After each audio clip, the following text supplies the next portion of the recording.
오늘도 3부 예배 참석하신 여러분과 온라인 영상 예배로 주님께 영광 드리는 교우들께 주님께서 주시는 평화가 함께하길 바랍니다. 오늘은 우리 감리교회가 지키는 순교자 기념주일입니다. 순교자 기념주일은 매년 6월 마지막 주일에 지킵니다. 그 이유는 6.25 동란 발발일과 맞추기 위해서입니다. 우리나라에서는 6.25 동란 때 가장 많은 순교자가 발생했기 때문입니다. 순교자 기념주의를 지키는 이유는 우리가 모두 순교자가 되자는 것은 아닙니다. 순교자의 신앙과 순교자를 발생하게 만든 6.25 동란을 잊지 말자는 것입니다. 그저께가 6.25 동란이 일어난 지 71주년이 되는 날이었습니다.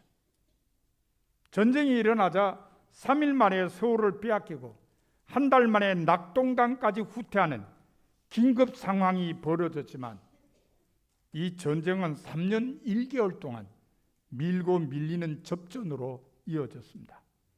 이 기간에 남한에서만 사상자 200만 명이 발생했습니다. 그 가운데 사망자가 100만 명이나 되었습니다. 그뿐 아니라 전쟁 고아를 비롯한 이산 가족도 1000만 명이 발생했습니다. 인명피해 이외에도 이 전쟁은 채 일어서지도 못한 우리나라 경제를 엉망으로 만들어버렸고 엄청난 물질적 피해를 주었습니다. 그래서 6.25 동란은 잊으려 해도 잊을 수 없는 전쟁이 되었습니다. 그러나 우리 민족은 이 전쟁을 겪고 난 후 스스로 중요한 진리를 깨우쳤습니다. 그것은 평화의 소중함입니다. 가족이 함께 모여 평화롭게 살 수 있다는 것이 얼마나 귀한 일인지를 알게 되었습니다. 이웃 간에 화목하게 살 수 있다는 것이 얼마나 귀한지도 알게 되었습니다. 그리고 나라와 나라가 민족과 민족이 협력하며 살 수 있다는 것이 얼마나 귀한지도 알게 되었습니다. 이것은 누가 가르쳐 주어서 알게 된 것이 아닙니다. 6.25 동란 동안 모든 사람이 자기 경험을 통해서 스스로 깨달은 것입니다. 하지만 전쟁의 포성이 멈춘 지 68년이 지난 지금도 해결하지 못한 문제가 있습니다. 바로 북한과의 화해입니다. 아직도 북한과 화해하지 못함으로써 남북 간의 평화가 이루어지지 않고 있습니다. 이유는 뭘까요? 북한을 용서하지 못하기 때문입니다. 예루살렘에 가면 야드 바셈이라는 곳이 있습니다.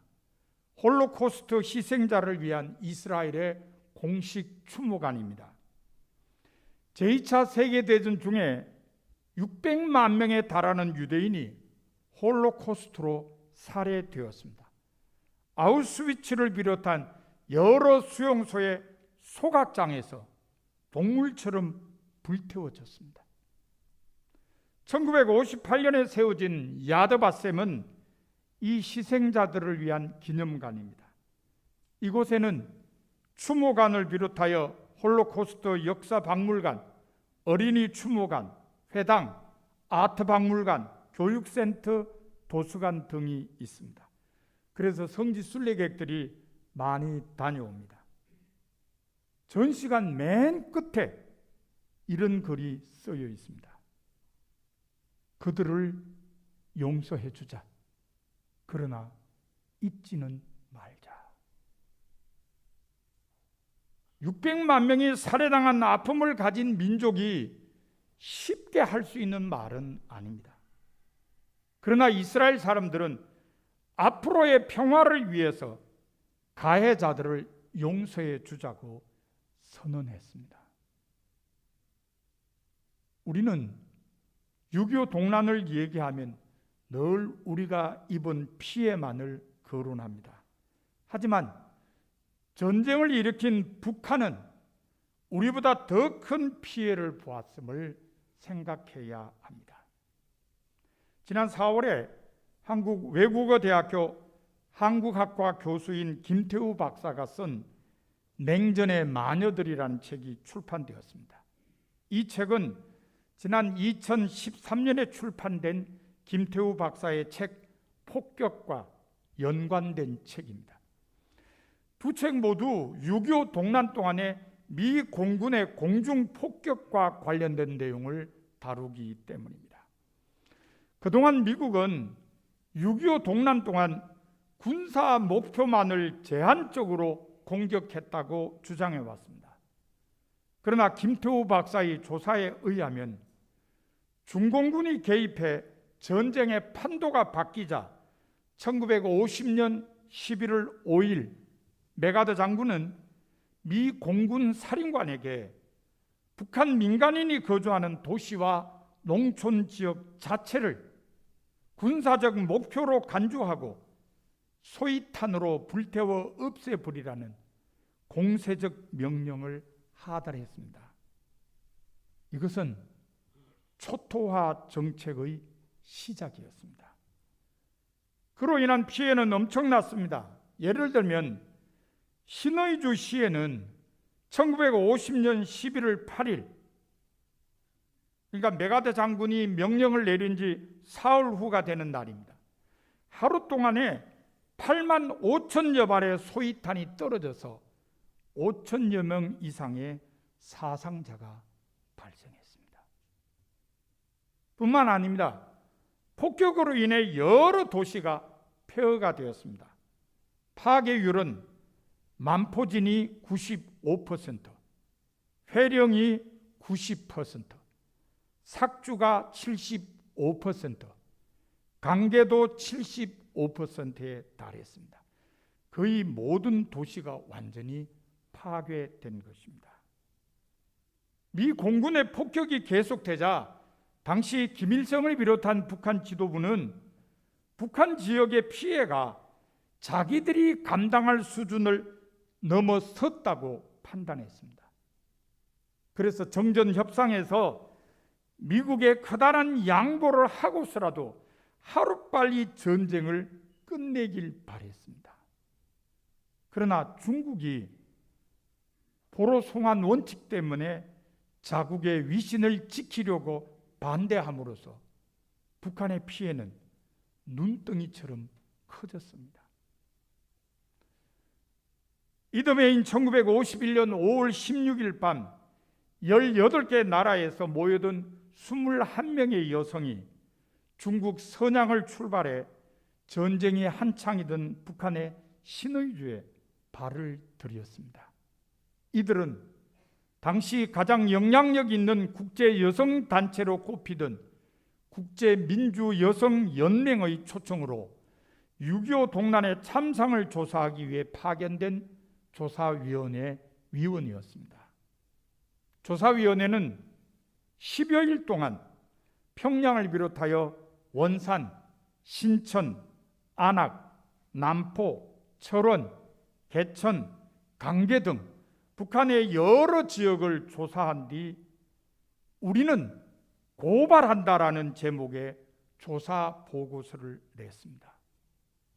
보고서에는 미 공군의 무차별 폭격으로 폐허가 된 도시와 농촌, 생매장과 같은 집단 학살과 고문, 그리고 집단적 성폭력 등 전쟁의 참상이 고스란히 담겼습니다. 그러나 당시 이 보고서는 소련과 공산당의 선전 팜플릿 정도로 취급받고 말았습니다. 가해자로 지목된 미국 정부는 철저한 무관심과 무대응으로 일관했습니다. 그리고 보수 여성 단체들을 동원해 조사위원회에 대한 비판을 부추겼습니다. 그 결과 공산권이 아닌 서방 국가 출신 조사위원들은 빨갱이 취급을 받았고 자기 자리에서 내쫓기거나 소송을 당하는 곤욕을 치러야 했습니다.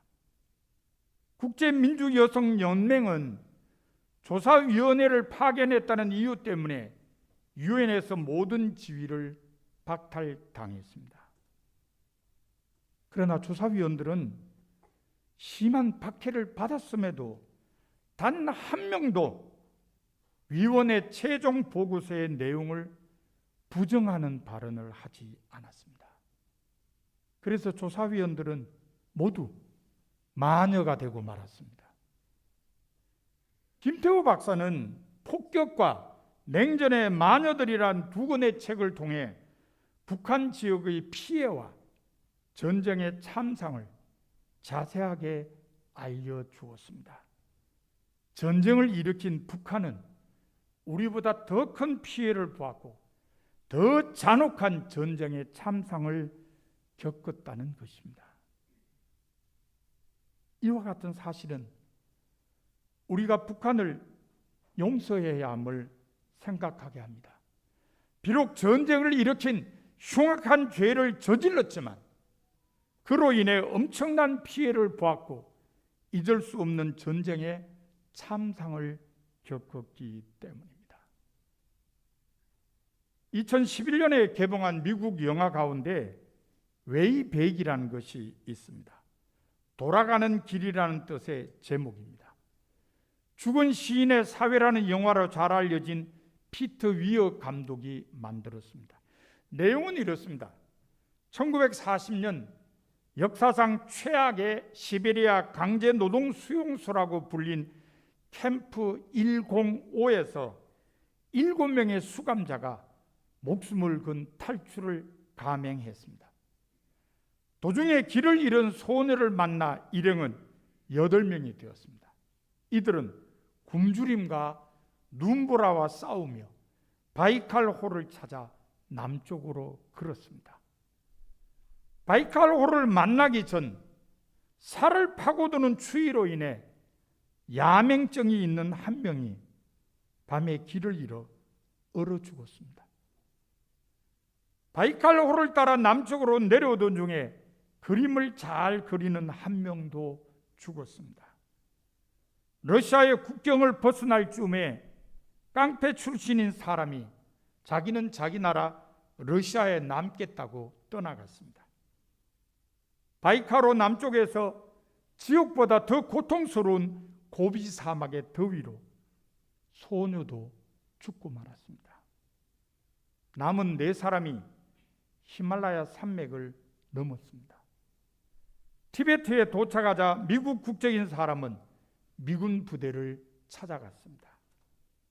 마지막 남은 3사람이 당시 영국령이던 인도에 도착하여 자유의 몸이 되었습니다.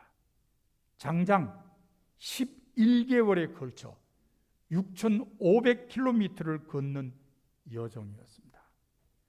이 영화는 실화를 바탕으로 만들어졌습니다.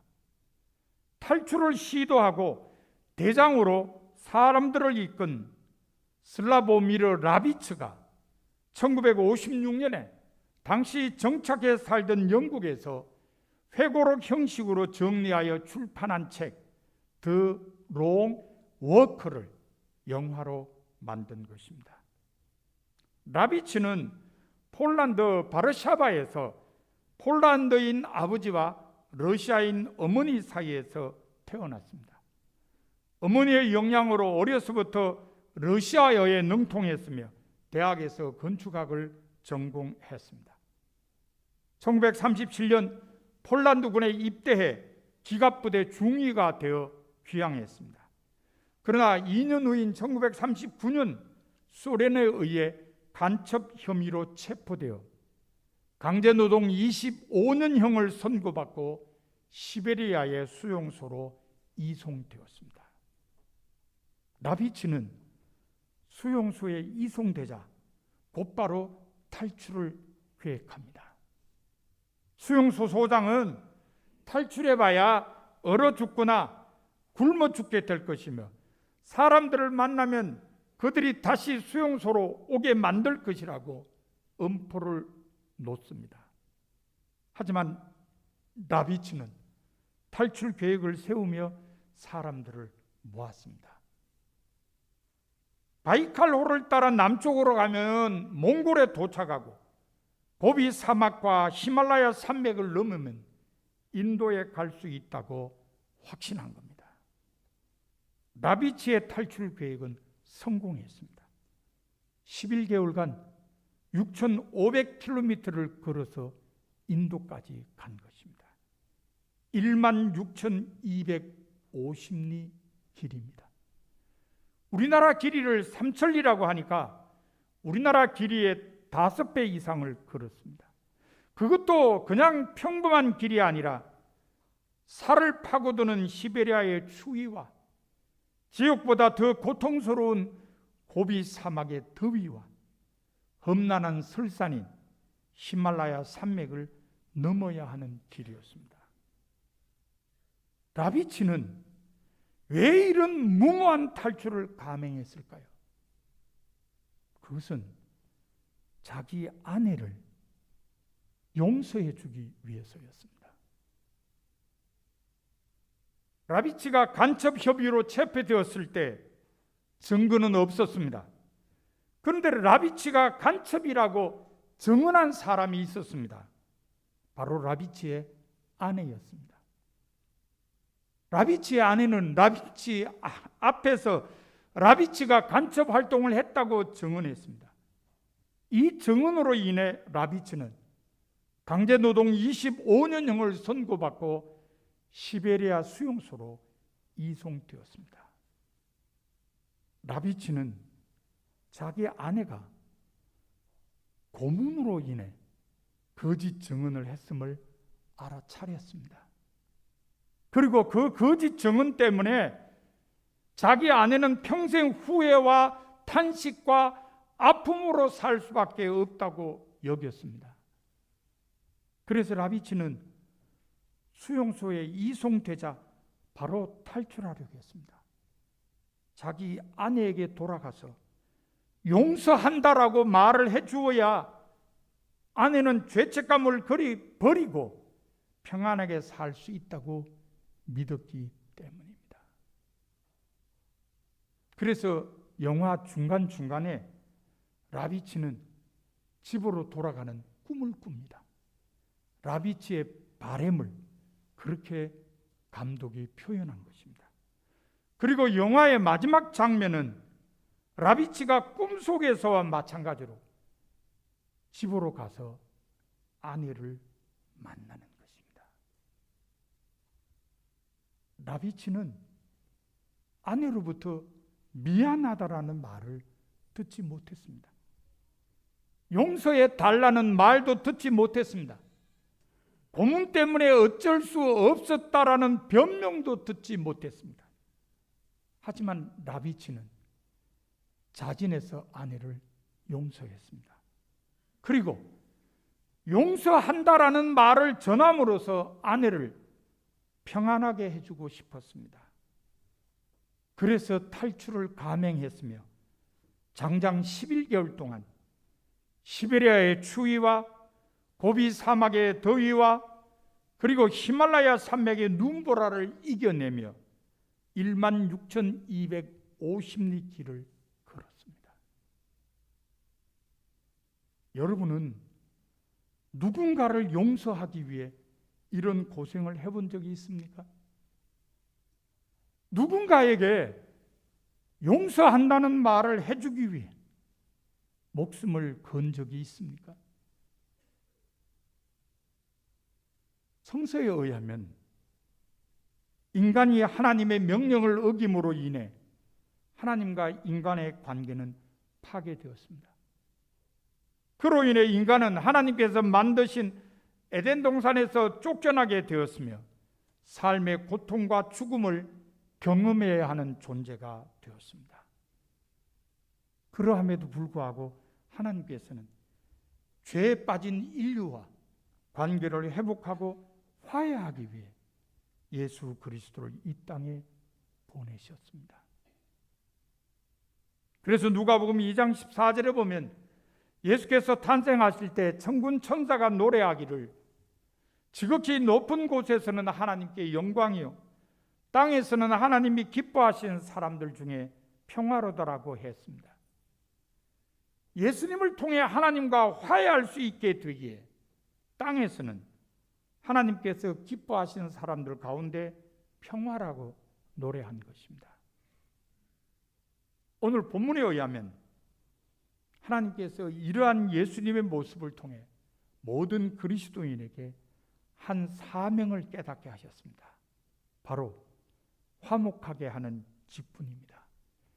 세번역 성경에는 화해의 직분이라고 번역했습니다. 사도 바울은 이것이 그리스도인들에게 주어진 하나님의 직분이라고 강조했습니다. 모든 그리스도인에게는 그리스도로 말미암아 이루어진 하나님과의 화해를 세상에 널리 알려서 사람들이 하나님과 화해하도록 해야 하는 임무가 있음을 알려준 것입니다. 사람들을 하나님과 화해하도록 인도하는 일은 이웃과의 화해를 위해서도 대단히 중요합니다. 물론 사람들이 하나님과 화해하게 되면 1차적으로 개인적인 평화를 누리게 됩니다. 죄된 삶이나 죄의식에서 벗어나게 됨으로써 마음의 평화를 얻게 됩니다. 마음의 평화는 곧 삶의 안정으로 이어짐으로써 평화로운 삶을 살게 됩니다. 하지만 하나님과 화해하게 된 사람의 삶은 여기서 그치지 않습니다. 다른 사람들과의 화해를 추구하는 삶으로 변화됩니다. 만약에 하나님과 화해하게 되었다고 고백하는 사람이 다른 사람들과 화해하지 못한다면 그것은 진정한 의미에서 하나님과 화해하게 된 것이 아닙니다. 이웃과의 화해가 없는 하나님과 화해는 있을 수 없기 때문입니다. 하나님과의 화해는 당연히 이웃과의 화해를 가져와야 합니다. 그러면 이웃과의 화해를 위해 꼭 필요한 것이 무엇일까요? 바로 용서입니다. 하나님께서 우리를 용서하셨듯이 우리도 서로 용서해야 합니다. 그것이 화해를 위해 필요합니다. 그래서 예수님께서는 형제가 내게 죄를 범하면 몇 번이나 용서하여 주리까? 7번까지 하오리까라고 묻는 사도 베드로에게 7번뿐 아니라 7번을 70번까지라도 할지니라고 하셨습니다. 화해를 위해 용서가 꼭 필요하기 때문입니다. 산상수훈에서 예수님께서는 이렇게 말씀하셨습니다. 너희 원수를 사랑하며 너희를 박해하는 자를 위하여 기도하라. 사람이 어떻게 원수를 사랑할 수 있으며 박해하는 자를 위해 기도할 수 있겠습니까? 용서밖에 없습니다. 용서해야 원수도 사랑할 수 있으며 용서해야 박해하는 자를 위해 기도할 수도 있습니다. 용서해야 화해가 되기 때문입니다. 사랑하는 성도 여러분, 여러분은 하나님께 주신 화해의 직분을 얼마나 잘 감당하고 있습니까? 여러분은 하나님의 택함받은 백성들입니다. 그러므로 여러분은 하나님께서 주신 화해의 직분을 충성스럽게 감당해야 합니다. 그것이 오늘 순교자 기념주의를 지키는 여러분에게 주시는 하나님의 말씀입니다.